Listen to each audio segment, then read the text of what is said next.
Un mot de plus, neveu, et je te gifle encore. Je vais le dire à mère.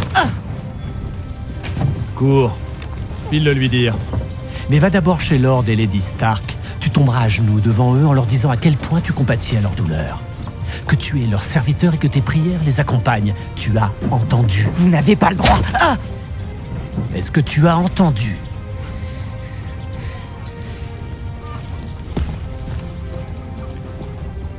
Le prince va se souvenir de cela, petit seigneur. Je l'espère bien. Sois un bon chien et rappelle-le lui s'il l'oublie. Ah! Il est l'heure de manger.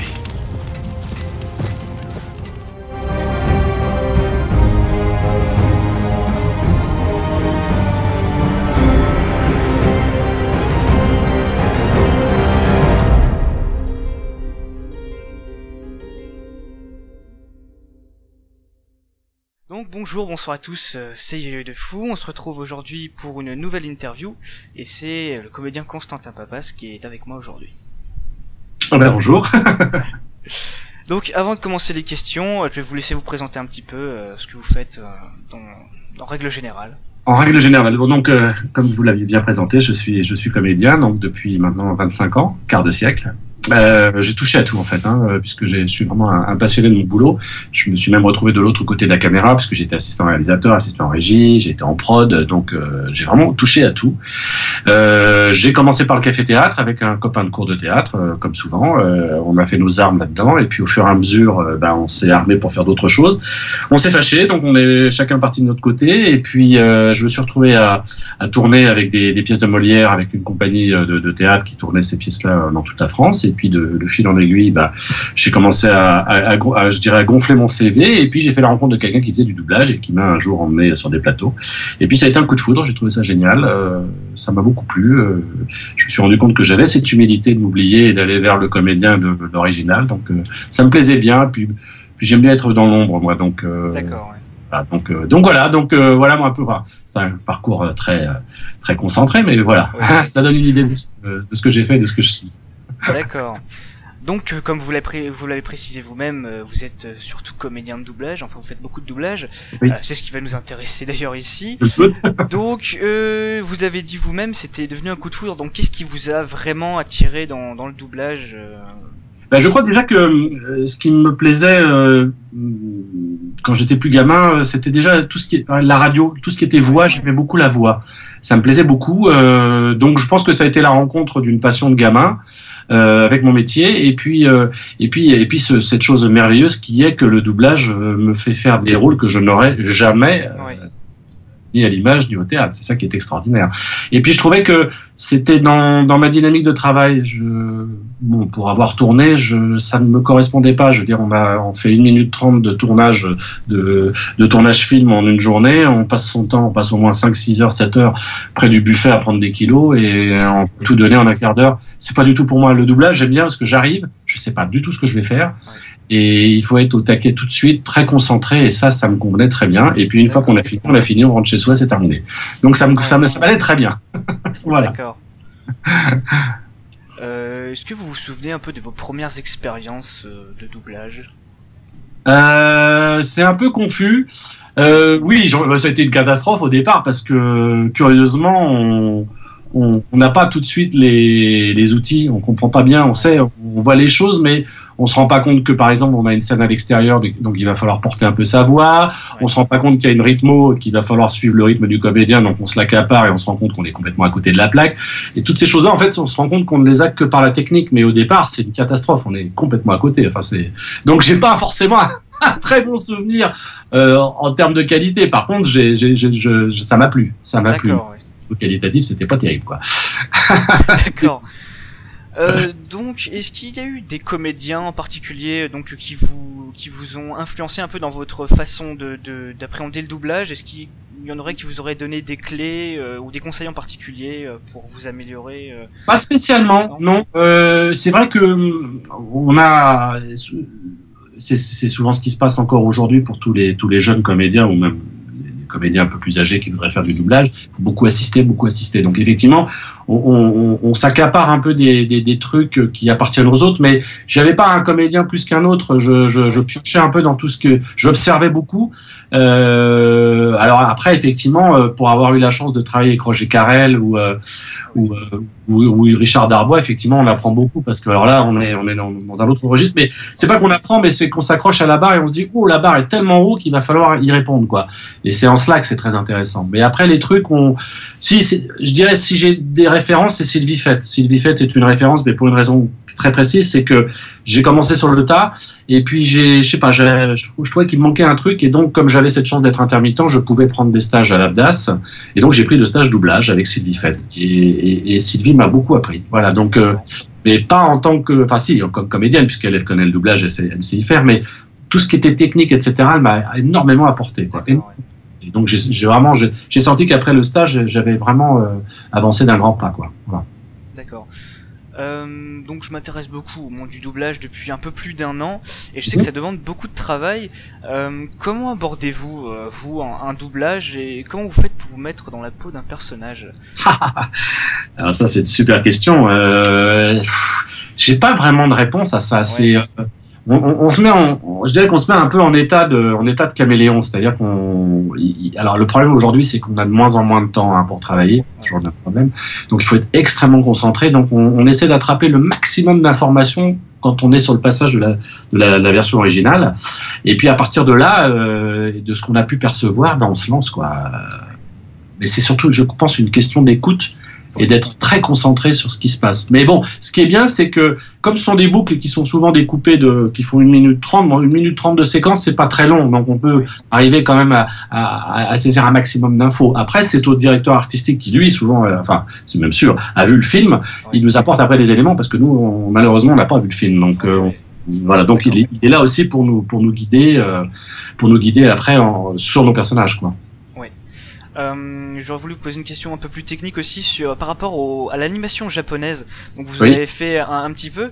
Est-ce que vous avez une façon particulière d'aborder l'écart de langue qu'il y a? Parce que c'est vrai que c'est quand même très différent c'est super difficile. Franchement, les mangas, c'est extrêmement difficile parce que ça provient d'une langue qui n'a rien à voir avec la nôtre déjà. Elle n'a rien à voir avec nous, donc c'est une rythmique qui est pas du tout la même, et donc c'était toujours très difficile parce qu'on avait souvent, je me rappelle, entre copains comédiens, on se disait toujours mais on manque de mots, donc on avait ce sentiment de traîner, alors que les Japonais, comme ils hachent beaucoup, là ils sont dans leur rythmique, mais nous derrière on est un peu à la ramasse, nous on est méditerranéens, on a un phrasé très très rapide, quoi, donc c'est super dur, c'est super. Moi les mangas, je perdais des kilos à les faire, c'est une énergie, ah ouais ah ouais, c'est super difficile, ah ouais, c'est une bonne école, c'est une super école, ah ouais, mais c'est dur, qu'est-ce que c'est dur, ah ouais, bien sûr, ah ouais, je confirme, c'est très difficile. D'accord. Donc de votre expérience, vous vivez comment vos sessions d'enregistrement? Parce qu'on est dans une époque aujourd'hui, comme vous l'avez dit tout à l'heure, où tout va de plus en plus vite. Est-ce que c'est vraiment un problème aujourd'hui, vraiment, plus qu'avant? Oui, c'est un problème parce que c'est toujours le même problème. C'est-à-dire que techniquement, on cherche à s'améliorer, à faire des performances techniques, etc. Mais le problème, c'est que c'est malheureusement souvent au dépend de l'être humain. Et donc, on se trouve aujourd'hui à enregistrer seul, à enregistrer très vite. Et puis, certains comédiens sont ravis de ça parce que ça leur permet de faire de plus en plus de boulot. Donc, un matin, ils sont sur tel plateau, le lendemain, ils sont sur un autre l'après-midi. Et du coup, il y a plus ce moment aussi important que j'appellerais la machine à café, c'est-à-dire ce moment où on se parle et qui fait qu'après, tendu pour aller jouer. Ça n'existe pas. Aujourd'hui, il y a des plateaux où je viens, je fais mon rôle tout seul, je sais même pas de quoi je parle, je sais pas avec qui je suis, je sais pas comment l'autre me répond. C'est super dur. Et tout ça parce qu'effectivement, on travaille plus vite et que quand on travaille plus vite, les clients demandent des produits de plus en plus vite et voilà. Alors qu'effectivement, à l'ancienne technique, alors je veux pas être celui qui fait de la nostalgie, mais je trouve qu'à un moment donné, il faut donner le temps au temps, quoi. Et aujourd'hui, malheureusement, oh là là, ça va trop vite. Ça va trop vite. D'accord. Ouais. Donc j'admire, moi, j'ai beaucoup de respect pour les directeurs artistiques qui s'accrochent au fait de toujours essayer de faire jouer les comédiens ensemble, quoi. Mais bon, après, c'est les moyens de pression, c'est dans quelle boîte on bosse, quel rythme, quel client, quel produit, bon, voilà. Quand on a le temps, on travaille encore un peu à l'ancienne, mais c'est de moins en moins. C'est de moins en moins. Sur les 35, et encore, même les 35, ça devient compliqué, puisque des majors comme Disney, maintenant, demandent de plus en plus à ce qu'on enregistre à part. Donc, d'accord, ouais. Voilà, donc pour des facilités techniques, pour que leur mixage, ils aient pas de problème. Enfin, ils sont bien gentils, mais bon, je veux dire, c'est d'abord le jeu qui prime avant le mixage, quoi. Oui. Alors, on en est là. Donc, la technique aujourd'hui a pris le pas, malheureusement, sur l'artistique, comme le commercial a pris le pas sur l'artistique, voilà. D'accord, oui. C'est malheureux. J'aurais voulu avoir votre avis sur le sujet. Il existe des formations et des écoles de doublage. Donc, est-ce que c'est quelque chose que vous recommanderiez ou pas à des jeunes c'est comme tout. Il y a des gens très honnêtes, et il y a des malhonnêtes.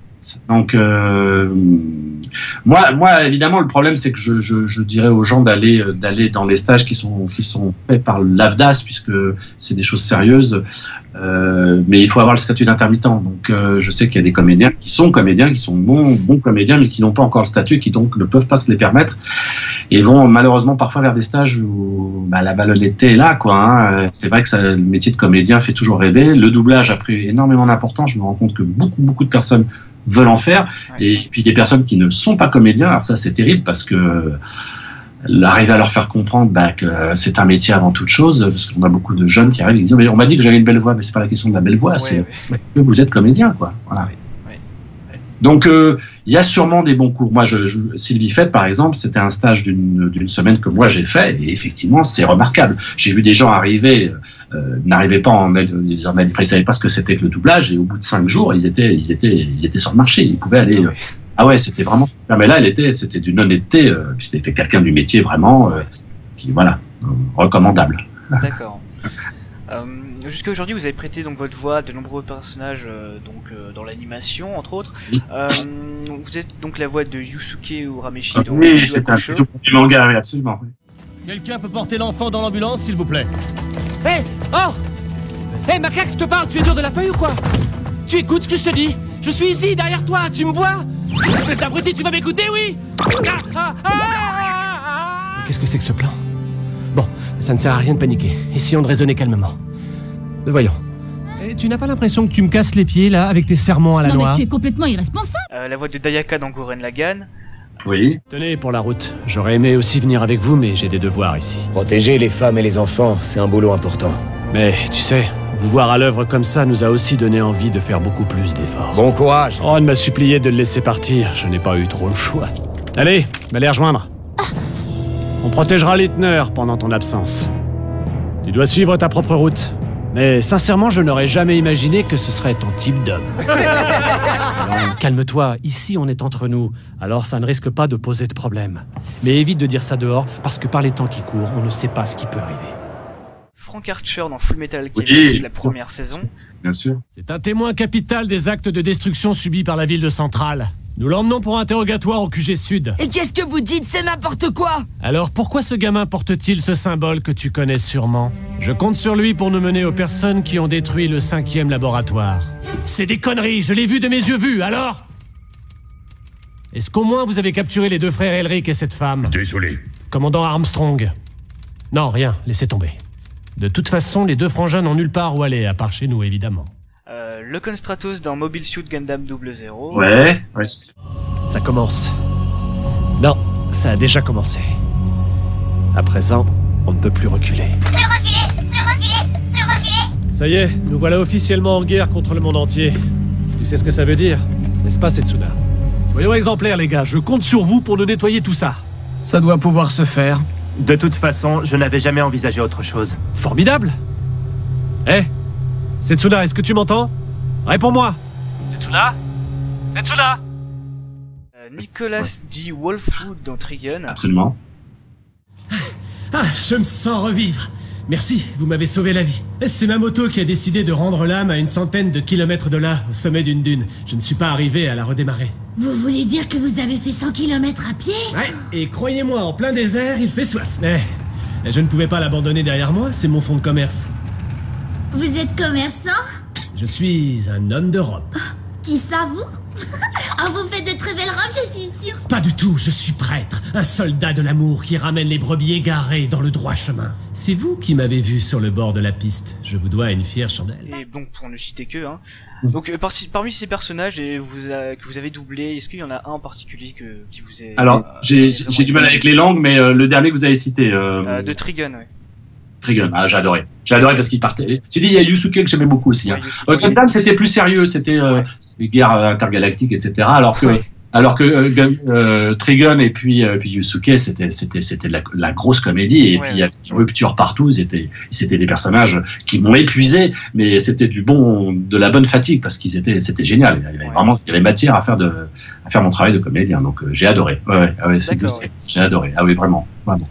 Parmi ces voix, j'aurais voulu également rajouter que vous avez remplacé Saïd Hamadi donc dans The Clone Wars pour le personnage de Previsla. Je sais pas si vous vous en souvenez particulièrement. C'est quoi cette série? Star Wars The Clone Wars, c'est une série où vous avez prêté votre voix au personnage de Previsla. D'accord. C'est l'insigne du clan Vizsla. Je suis Previsla. Nous sommes les Death Watch, les authentiques détenteurs de la foi guerrière que chaque Mandalorien partageait jadis. Maintenant, mon peuple est forcé de s'exiler, car il est hors de question que nous abandonnions notre héritage. Nous étions un peuple de guerriers, forts, redoutés. Nous sommes maintenant dirigés par les nouveaux Mandaloriens qui pensent qu'être pacifiste est une bonne chose. Ils ont troqué notre honneur et nos traditions contre la paix. La duchesse Satine et ses ministres corrompus sont en train d'éradiquer notre esprit, de détruire notre identité. Voilà quel est notre combat. Et je sais pas si vous avez une réponse à ça ou si vous pouvez en donner une, oui. Mais en fait la série a changé quasi totalement de casting en fait. Description, ouais. Et je voulais savoir si vous saviez pourquoi, s'il y avait une... Oh, il y a plein de raisons. Peut-être que Saïd avait plus envie de le faire. Parfois, ça change de boîte, donc les gens ont pas envie de. Il y a une histoire de droit aussi. Ça a l'air de rien, et ils veulent pas reverser des droits. Donc, de fait de prendre des nouveaux, ça leur permet de faire des économies. Après, il y a des choses qui moi m'échappent aussi. Hein. Je sais que dans le doublage, même en fiction, vous pouvez avoir un comédien qui va faire un film, qui va avoir une sortie cinéma, et quand il y aura la sortie DVD pour des histoires de droit, on va prendre un autre comédien, ce qui est aberrant, quoi. Je pense à Yellow Miss Sunshine, où il y a deux versions. Il y a la version cinéma et la version DVD, quoi. Et c'est surréaliste, quoi. D'accord, oui. Sinon, alors donc j'avais posé cette question aussi à Cédric Dumont. Oui. Pour Gurren Lagann, dans cet animé, vous avez été dirigé donc par Thomas Guitare, oui, un grand fan de Japanimation. Ah oui.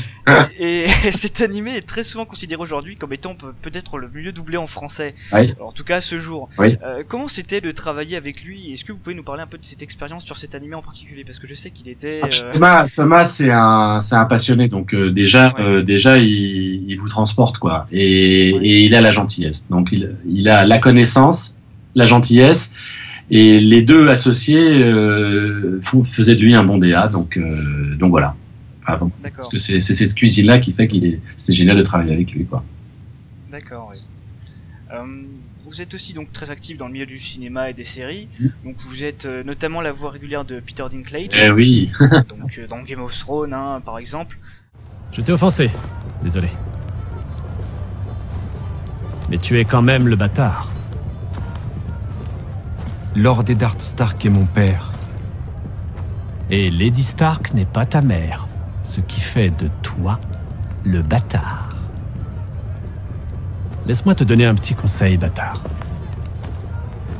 N'oublie jamais qui tu es. Le monde ne l'oubliera pas. Porte cela comme une armure. Et on ne pourra jamais s'en servir pour te blesser. Steve Carell. Oui. C'est du décaféiné. Et le tien? Il est bon, aussi. Il est bon, ton beignet? Puissant comme un fond. Donc beignet, ici, serait un nom de code? Non, c'est une nourriture refuge. Et très franchement, beaucoup plus calorique qu'on aurait tendance à le croire. Ce qui amène la question, pourquoi est-ce que deux agents aguerris de Chaos oseraient ingérer des glucides? De John Hamm. Noël est en avance à Charlestown. Condamnation fédérale minimum, 10 ans. Tu vas avoir besoin d'un ami. Et elle, ça le fera pas. Super fille quand même. Elle t'aime vraiment, ça se voit. La bonne nouvelle pour toi, c'est que t'as un alibi pour le casse de la banque. La bonne nouvelle pour moi, c'est que je parie que tu sais quelque chose là-dessus. Steve Coogan. Oui. Dieu merci, personne n'a été touché ou sérieusement mutilé. J'ai particulièrement la mort en horreur. Je vous assure que je n'ai pas la moindre idée de quoi vous parlez. Je comprends, il y a eu ce petit malentendu par rapport à ces échafaudages mal déclarés, mais... Le concombre met en valeur le goût de l'eau d'une façon aussi... inattendue. Je peux peut-être me faire pardonner en vous offrant mes propres places au premier rang pour le match des Knicks avec 2 entrées au carré VIP du club. Et Aaron Eckhart aussi dans les Batman. Mais c'est nous tous qui n'avons pas bougé et laissé le rebut contrôler notre ville. Mais vous êtes une démocratie. Quand les ennemis étaient à leur porte, les Romains suspendaient la démocratie et nommaient un homme pour protéger la cité.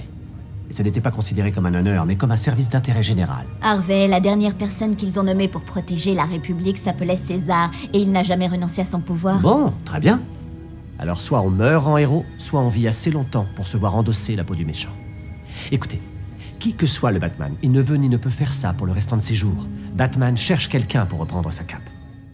Les derniers Batman de Nolan. Oui. Donc parmi ces plusieurs... Vous doublez plusieurs acteurs donc assez régulièrement, donc ceux que j'ai dit précédemment par exemple. C'est une expérience assez enrichissante je pense pour vous. Comment est-ce que vous l'abordez et quel est celui que vous préférez doubler si vous en avez un? Ah bah il y en a un que j'aime, Steve Carell. Steve Carell. D'abord en top 1. Après juste derrière, mais vraiment pas très loin derrière, Peter Dinklage bien sûr. Ouais. Après John Hamm et Aaron Eckhart sont très bons, mais c'est plus sérieux, c'est un jeu un peu plus là. Dinklage, pour l'avoir fait dans plusieurs choses différentes, il est excellent. Mais alors Carell, lui c'est le comédien champagne quoi.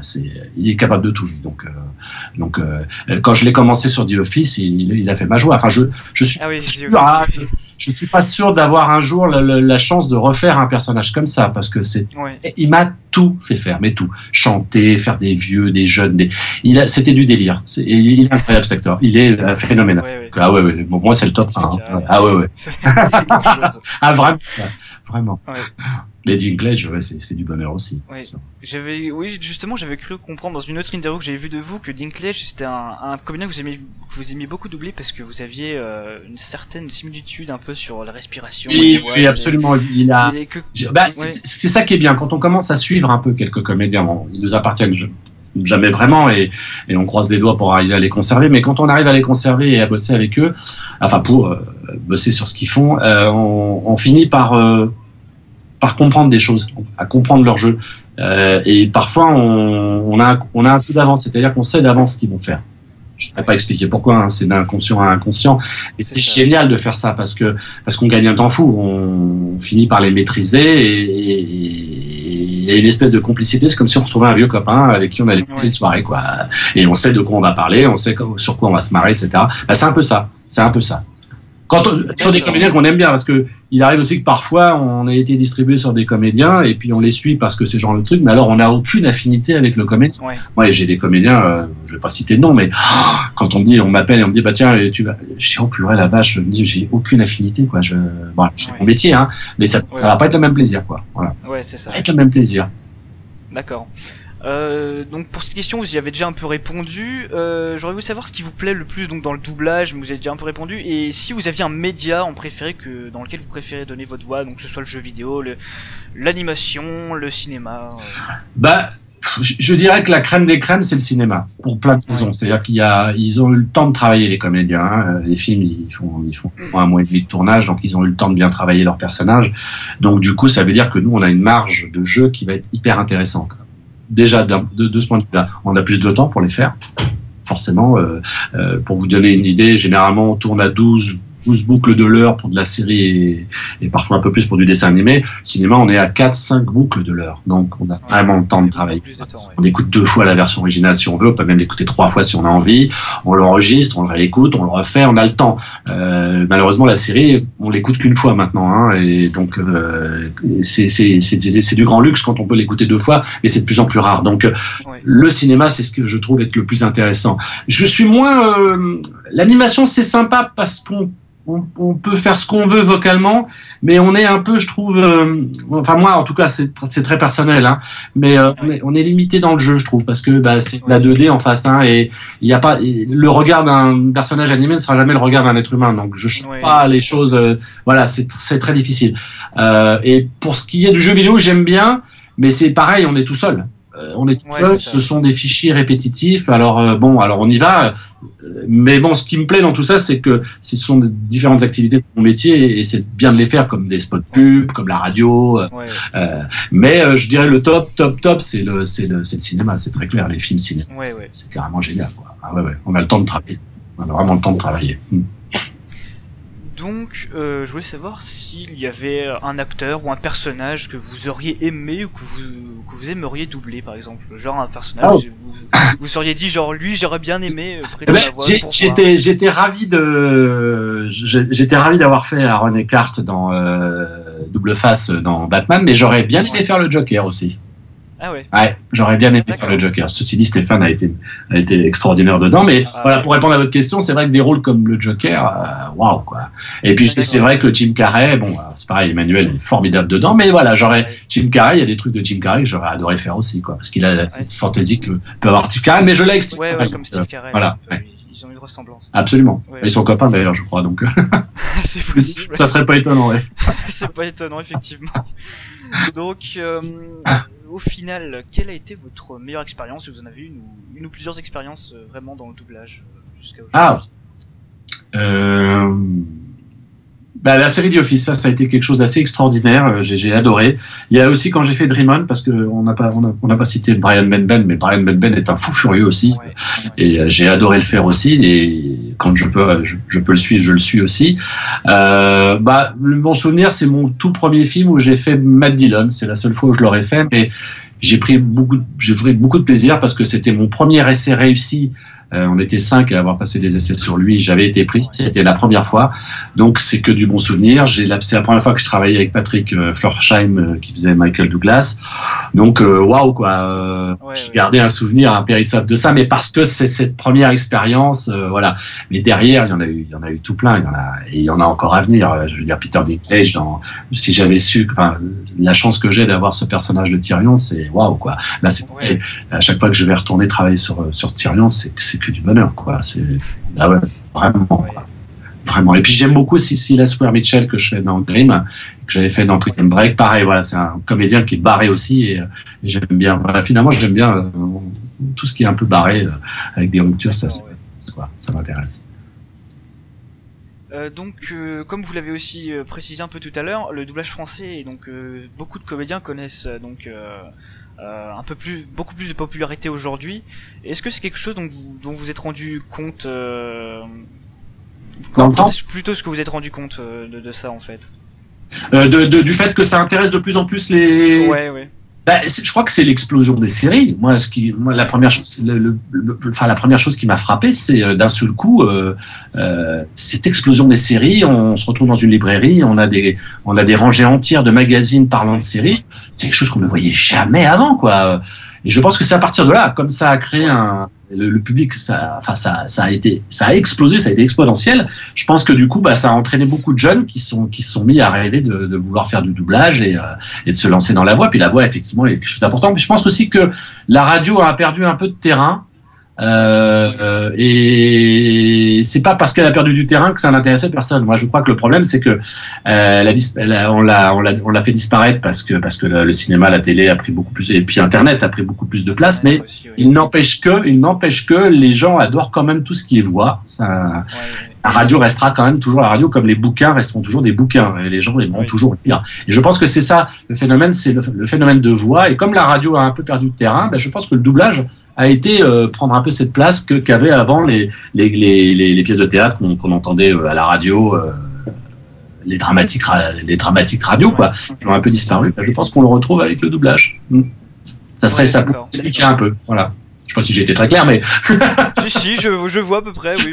Je pense que c'est le fait que la radio ait perdu un peu de terrain qui est fait que le doublage a un peu remplacé, mais c'est à peu près la même chose, hein, c'est de la voix, donc on est dans la voix. Oui, c'est ça, la voix est toujours très importante. Mais je suis sidéré, de voir, il y a des gens pour qui la voix est d'une extrême importance, plus que le physique, quoi, c'est fort. Je dois bien avouer que c'est un peu ça pour moi. Hein. Parce que, en fait, moi, je suis vraiment intéressé au doublage en fait, grâce particulièrement à un jeu vidéo et un film enfin, il y a une série d'animation que j'avais vu, justement la deuxième saison de Fullmetal Alchemist, et je sais pas pourquoi, je crois que c'était inconscient. À force d'écouter les voix en fait et de me dire tiens celle-là je l'ai déjà entendue quelque part, j'ai commencé à faire des corrélations, puis je sais pas, c'est devenu une sorte de passion. Moi j'aime bien reconnaître les voix. C'est une vraie passion, absolument. Il y en a chez certains, où c'est comme ça, les gens adorent retrouver des voix qu'ils ont déjà entendues plusieurs fois. Et voilà. Très juste. Donc justement, ça a pris beaucoup d'importance, donc aujourd'hui, il existe beaucoup de conventions sur les jeux vidéo, les mangas, un petit peu tout l'univers des séries aussi, geek à travers la France, tout ça. Est-ce que vous avez déjà été invité à ce genre de convention? Et si oui, est-ce que c'est un événement qui vous plaît? Ah, j'ai adoré. J'ai adoré parce que on est enfin au contact avec les gens qui justement sont des passionnés de voix, pour qui c'est important. Et moi, on a des visages sur les gens. Eux aussi, d'ailleurs, ont un visage sur une voix. Et je trouve toujours les rencontres passionnantes. Et puis c'est des gens de tous bords. Moi, j'adore. Tout ce qui est le contact humain me plaît beaucoup. Donc oui, j'y vais à chaque fois que je suis invité. Je fais toujours l'effort d'y aller parce que je trouve ça génial. Je trouve ça sympa. Je trouve ça vraiment très sympa. Voilà. Ça me permet de rencontrer des gens qu'on rencontrerait pas ailleurs, Et ça, j'adore ça. Le contact, c'est important. Donc, je trouve ça très bien. Je trouve que c'est des bonnes initiatives, absolument. D'accord. Et donc pour terminer, je voudrais faire une petite parenthèse donc sur l'éternel débat VO-VF. J'ai moi-même consacré une vidéo à ce sujet. Donc sur internet, beaucoup de personnes critiquent assez violemment parfois la VF, comme s'il n'y avait pas vraiment de travail ou d'émotion, même d'énergie dedans. Donc que moi personnellement, je ne partage pas.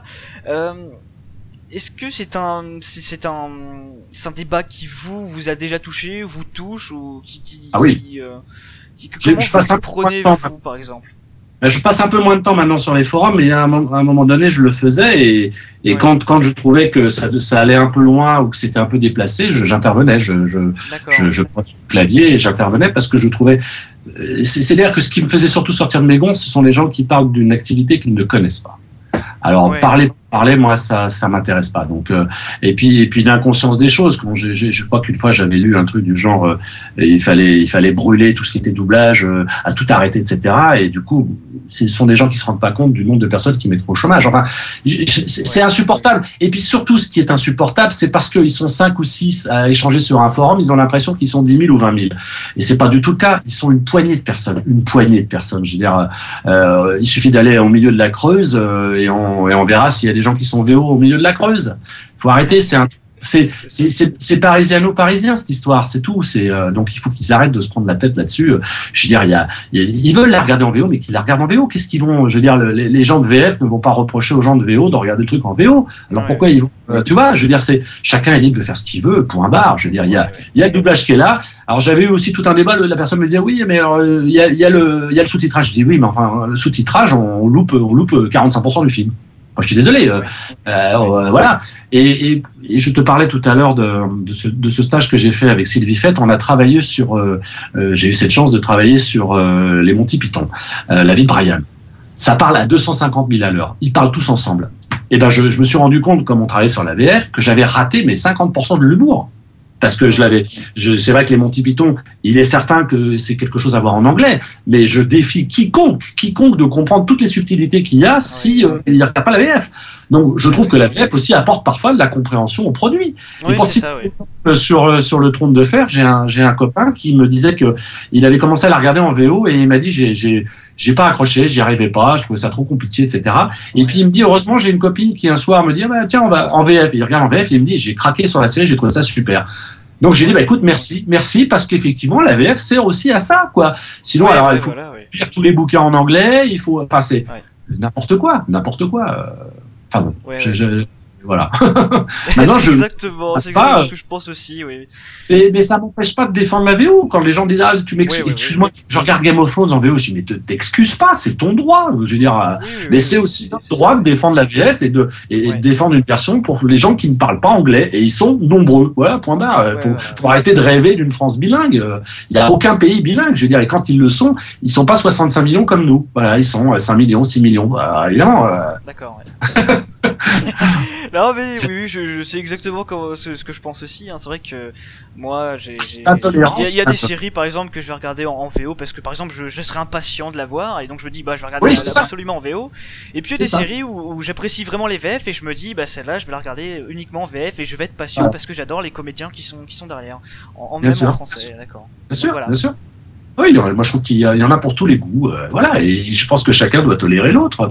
Mais d'un seul coup, quand ça devient comme ça, tyrannique et intolérant, moi c'est là où je sortais de mes gonds et que souvent j'intervenais dans les forums parce que je trouvais que c'était trop. Et puis je défends aussi ma corpo, je défends mon métier, je défends les gens qui travaillent dans ce métier, les ingénieurs, les adaptateurs, les auteurs. Merde, c'est du boulot. On n'a pas à les injurier, comme ça se fait pas. Je veux dire, et puis quoi encore. Enfin, et puis souvent, je me suis rendu compte qu'après, souvent derrière ça, ce sont des jeunes. C'est pas péjoratif quand je dis ce sont des jeunes, mais c'est des gens ils connaissent pas trop ils savent pas trop ce que c'est que la vie, ils connaissent pas du tout notre métier, c'est juste histoire d'exister derrière un écran, mais une fois que vous leur démontez le truc, d'un seul coup ils comprennent ce que vous leur dites et ils s'en excusent, donc voilà, c'est tout, ils sont juste un peu prisonniers derrière leur écran et ils se croient en tout pouvoir et voilà, c'est pas terrible quoi, c'est mature quoi. D'accord. Donc je ne pense plus avoir de questions. Est-ce que vous avez quelque chose à rajouter un petit peu sur votre profession en général ou un petit mot pour une promo, un projet en cours, quoi que ce soit? Je vais avoir, puisqu'on parlait d'Aaron Eckhart, on va bientôt, je pense que ce sera début d'année prochaine, on va faire le doublage de de la chute de la Maison Blanche, qui sera donc la chute de Londres.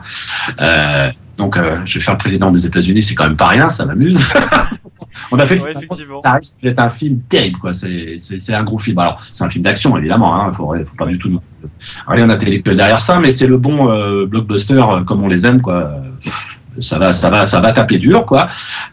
Sinon j'attends avec impatience évidemment le retour de Game of Thrones, j'ai envie de savoir ce qui va se passer dans la saison 6. Quoi d'autre? J'espère. Je voudrais que la VF ait toujours sa place, qu'on l'assassine un peu moins. Moi, je trouve que il y a des gens très sérieux, il y a aussi des gens qui font pas leur boulot sérieusement, mais ça c'est partout pareil, quoi. Donc, je trouve je trouve respectable le travail qui est fait dans les délais qui sont parfois très difficiles. Les auteurs, on les souvent des seaux d'eau, les pauvres, mais on les met, on leur donne des conditions de travail extrêmement difficiles. Donc, je trouve qu'ils s'en sortent bien. Bravo. Et puis c'est pas évident. Moi, pour avoir accompagné une copine qui est auteur, j'ai passé une nuit blanche avec elle, qui d'un seul coup bloqué sur un truc, j'étais pas d'une grande aide parce que moi mon cerveau se bloquait quoi. C'est vraiment un métier auteur. Donc s'improvise pas auteur, je veux dire, donc c'est facile de critiquer. Je défie quiconque qui critique de se mettre devant un écran et d'essayer d'adapter. On en reparlera quoi. C'est ça. Donc voilà, tous les potes qui vraiment donnent le meilleur d'eux et c'est important quoi. Voilà. Puis au sens général, la paix aussi, la paix sur le monde, mais ça c'est voilà. Ça, c'est quelque chose un peu plus. C'est autre chose. C'est ça. C'est un espoir. D'accord. Bien, merci d'avoir répondu à l'appel pour cette interview. C'était très sympa d'avoir un petit peu d'informations sur votre expérience et puis sur les personnages que vous aimez doubler, tout ça. Donc moi je vous dis au revoir et à la prochaine. À bientôt, oui, avec plaisir.